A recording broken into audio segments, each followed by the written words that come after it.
What is up? What is up? Oop, I almost forgot to hit the record button. There we go. What's up, and welcome back to another episode of The Boss Life with Bonds. I'm your host, Siobhan, and if you know me well, we go by Bonds.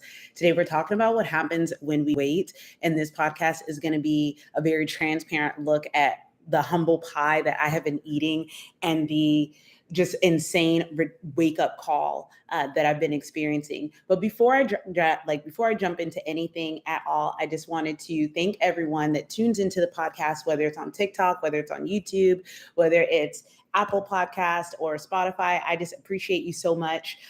If you are listening to this on anything other than YouTube, I want to encourage you to slide on over to YouTube and subscribe to my channel, because that's something that I'm going to be putting a little bit more of my attention into. And it's so funny that today's episode is about what happens when we wait, and it's about procrastination, because guys, people have been telling me literally for years to move over to YouTube, and I never made the change. I never made the switch. And historically speaking, everything that I have waited to do, when I finally do it, I'm like, I created my own suffering by not doing the things that I should have done ahead of time.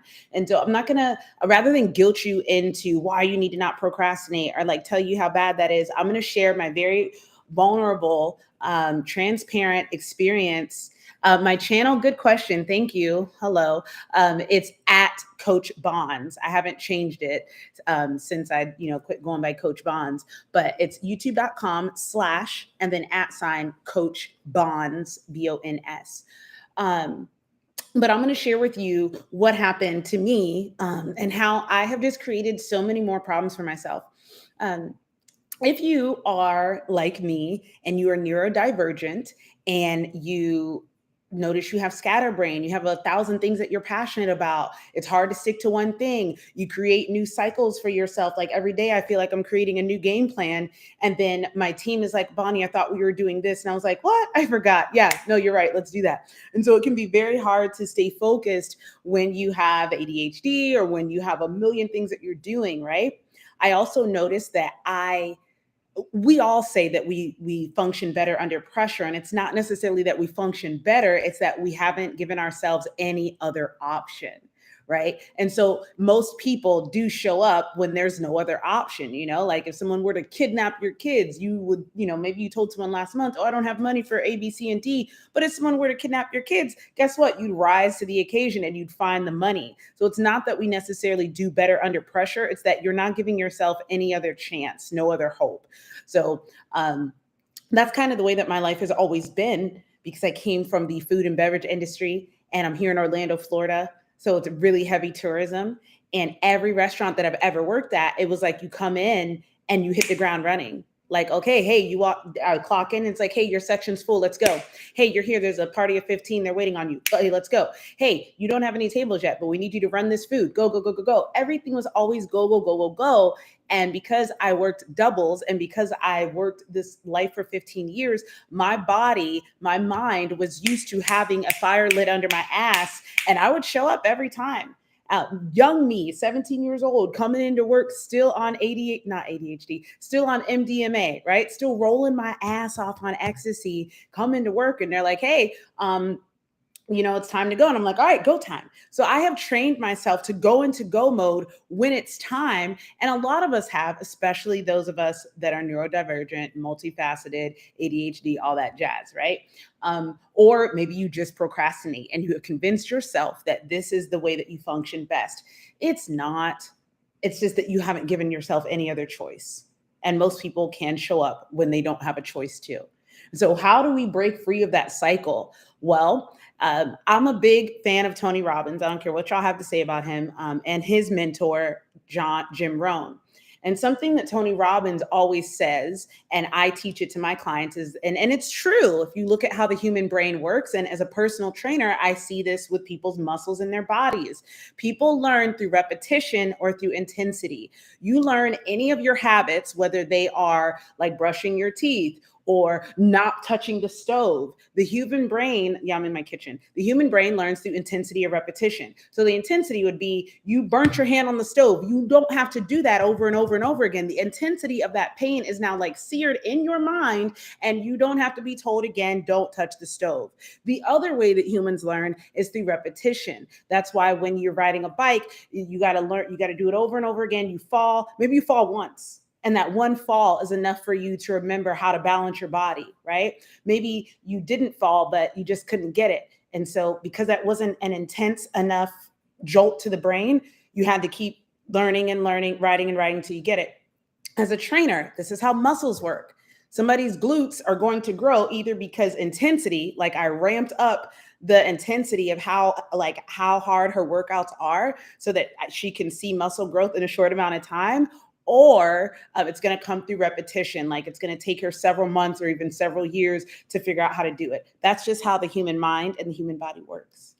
So when it comes to procrastination, some of us will never get out of that stuck cycle unless something intense happens to like really fuck us up. Like, oh my God, yeah, no, never doing that again. Or you go through the same cycle over and over and over and over. And I wish, guys, I wish I could tell you that I was that coach, that person, that woman that isn't stubborn and that doesn't need to get like sucker punched in the face multiple times by life to get it through her head, but I'm not. I am that person that is stubborn. I am forgetful, and it takes me several times to learn a lesson, and I blame it on my ADHD. I blame it on the fact that I'm like, I'll learn a lesson, like the universe will take me through fucking the inferno, and I'm like, oh my God, I hate it here. This is terrible. God, why do you hate me? And then everything, because we come in seasons, right? And ebbs and flows. And once that season's over, or once that ebb and flow is over, all of a sudden my ass has amnesia, forgets the life lesson and the hell that I just went through, and end up going back to doing the thing that I used to do before. And so the way that the universe teaches me, the way that God teaches me is through intense moments. But when I'm really stubborn with something, it's intense over and over and over and over. So it is ingrained in my head. Why is that? I'll give you the scientific reason for why humans learn through intensity or through repetition, and I'll give you a visual that I love using. So neuroplasticity is how your brain, right? Like how thoughts become habits and become functions and become like automated habits, right? So neural pathways, think of those little strands and those axons and all that. I'm using probably the wrong verbiage. It's been a while since I've like used real big people words for it, because you guys don't care. You just want to know the facts. So the fact of the matter is, the way that you create a new thought is creating a new neural pathway in your brain. And so when you think of a pathway, I want you to think that you're walking through the forest and there's no cleared path. Nobody has walked this path before but you. You're going to have to clear the pathway with maybe a machete or an axe or one of those cutty things. You're going to have to make your own way through the forest because there hasn't been a pathway there. However, once you start going down that path over and over again, it will be easier to navigate through. This is what it's like to create a new neural pathway in your brain. When you first start the new habit or the new thought, it is like cutting through woods and vines in a forest. Let's say the new habit or the new thought is I wake up and I meditate before I go on Facebook. So that's going to take a while for you. Like the first couple mornings or first couple weeks or first couple months, it may feel like you are like navigating through a forest and there's vines and there's ropes. It's just very hard to get through, right? But after a while, you keep going down that path. Eventually, when you go through, there'll be nothing there. It'll be clear, a nice pathway. That is how we build neural pathways. And so with that same example that I used, intensity or repetition, someone could bulldoze through the forest. That's intensity, right? They come through, right? And they just bulldoze, boom, new neural pathway. But if you don't have that intensity aspect, it's going to have to be repetitious.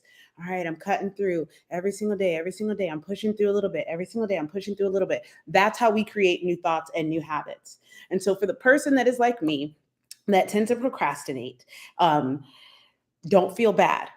Our brain only learns through intensity or through repetition. There's nothing wrong with you. And chances are, if you're someone that is in a position of leadership and you still tend to procrastinate or you still tend to have these struggles, it's because you right? The universe is teaching you how you are able to overcome it so that you can help other people.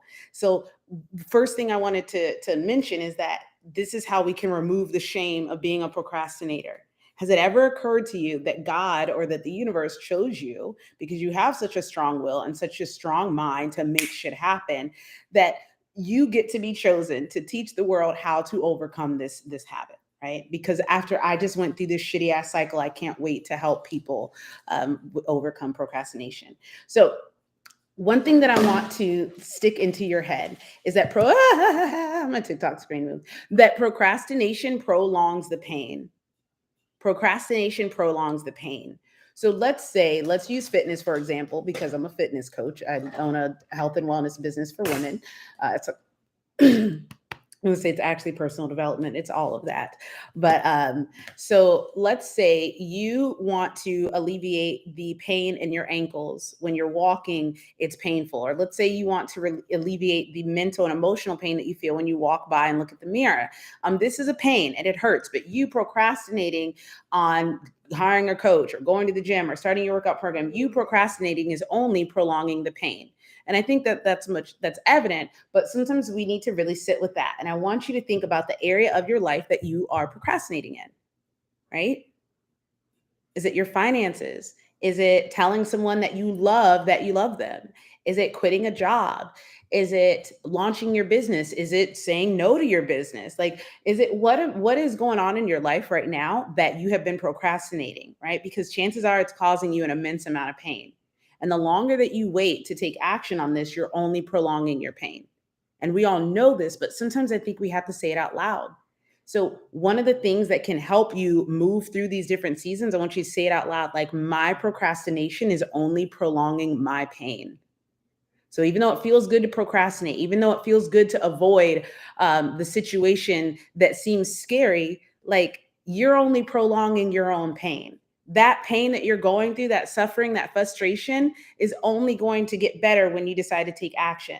And the idea of me prolonging my own pain, it kind of aggravates me, because one, pain is inevitable. That's part of life. You don't get to escape that. And so you're only prolonging that painful season, because when we face head on the problem, the quicker it gets to be resolved, right?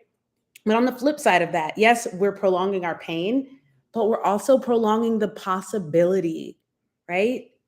There's been so many times in my life where there was something great waiting on the other side for me, but because I was afraid to face the issues head on, I prolonged the possibility. I prolonged the outcome. I prolonged my own miracle because I procrastinated. So I'll take you through the story, and then we'll circle back to anything else that stood out to you. So how did the universe teach me in a way that I will not soon forget about procrastinating? Well, in February, my lease was up to move to the apartment I'm in now. We were in the front of the neighborhood of my dream neighborhood. Love this freaking place. It looks like a resort. It's got an infinity pool that looks over the lake. It's got this beautiful clubhouse. Everything about it is just freaking beautiful. But I was in the front of the neighborhood, so I could hear the road. And every time I do my podcast, you could hear all the cars and everything. It was freaking terrible. And I really just wanted nothing more than to move to the back of the neighborhood where I'm at now, where every single window in the apartment is facing this big, beautiful lake. I see the jet skiers. I see people on their boats. I see people canoeing. I see people kayaking. It's everything that I wanted. And so I kind of was a little caught up in that and not being present in my life.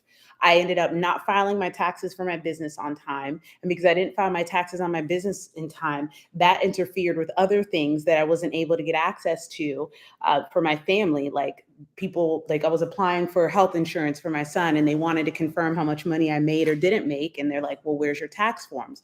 Well, I hadn't started my taxes because I was so focused on moving. So now that's another thing that's prolonged. There was in my own business, I delegated the finances to someone because I never wanted to deal with them, because finances overwhelmed me, numbers overwhelmed me. And so I was so happy to have someone on my team that did well with numbers and was a little bit more accurate than me. So I handed that over to them. Wasn't really paying attention, was just trusting them with it. And flash forward, nothing bad happened. They didn't steal from me or anything. But flash forward to May, where this person had to step down. and continue with their life. And I appreciate everything that they did for me. But I had avoided my finances for so long and delegated it to someone else. So that when I finally got to get in there and start doing my own like numbers, I was just like, oh my gosh, like it was something that I thought was so scary, but that ended up being like the game changer. Like I was so afraid to do my own finances and my own business, but once I stopped procrastinating, like I was going through a lot. I didn't know where money was going every single month. I couldn't figure out why expenses were so high. I couldn't figure out why when I did finally file my taxes, they said I owed 2 grand. Like, and this is all because I procrastinated on getting my hands dirty and doing the tough work, doing the hard shit first. And so my second tip to you is to, one, say the things out loud, right? Procrastination prolongs my own pain, right? Or my procrastination prolongs the possibility. But number two, the next thing I want you to do is do the hard shit first. That is my new mantra. That is my new anthem. Do the hard shit first. And this may be a no-brainer to those of you that are planners and a little more organized than I am. But by doing the hard shit first, it not only enables, like, it lets your brain know, like, you get a boost of confidence, and you also know, like, well, I just did the hardest thing, right? I can do anything else after this, and I'll probably do it much faster. Do the hard shit first. I'm looking back now, and when I started the beginning of this show, this podcast today, I said everything that I procrastinated was usually the game changer in my life, every single time. Or everything that I was afraid to do was the game changer in my life every time. People told me to try mushrooms and microdose for my ADHD. Didn't listen to them for years and struggled. The moment I started microdosing, my focus increased and I found nootropics and other mushrooms, and these things helped me out so much. And I'm like, damn, what if I had listened to people a long time ago?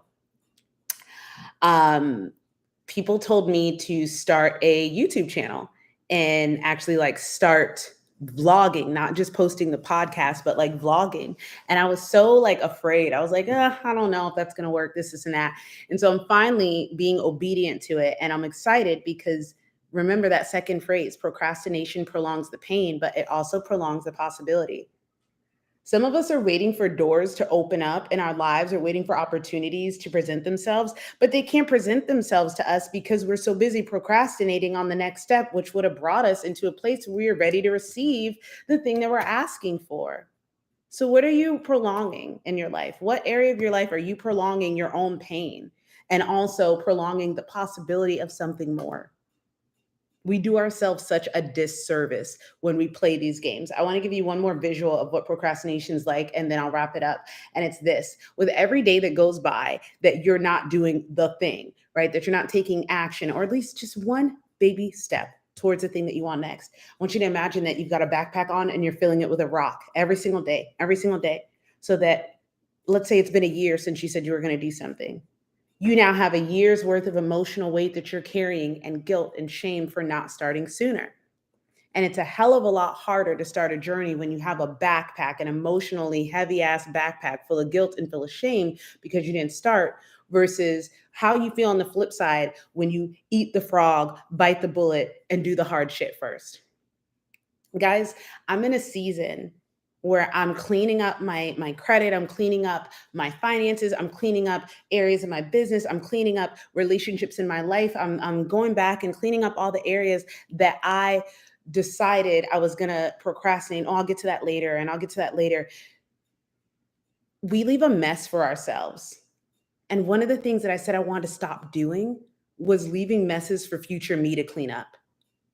So when you think of procrastination, I want you to think of the fact that you're leaving a mess for future you to clean up. And if you're someone that struggled with self-worth, if you're someone that struggled with confidence, leaving messes for future you to clean up only adds to the feeling of disrespect.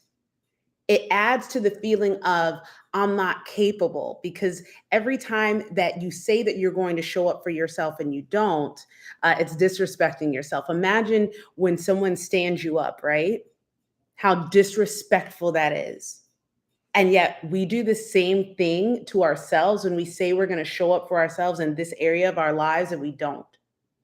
So if you struggle to find the confidence and the self-worth, it probably has a lot to do with the fact that you don't even show up for you. You disrespect you by doing that. You prolong the pain that you're sitting in, which means you're showing yourself, I don't care about the fact that you're in pain. I don't want to do this. Or I don't care that this pain could be rectified with me being uncomfortable for right now. I don't want to do this. And if you want to build a healthy, strong relationship with yourself, it starts with respecting yourself enough to stop leaving messes for her or him, future them, to clean up.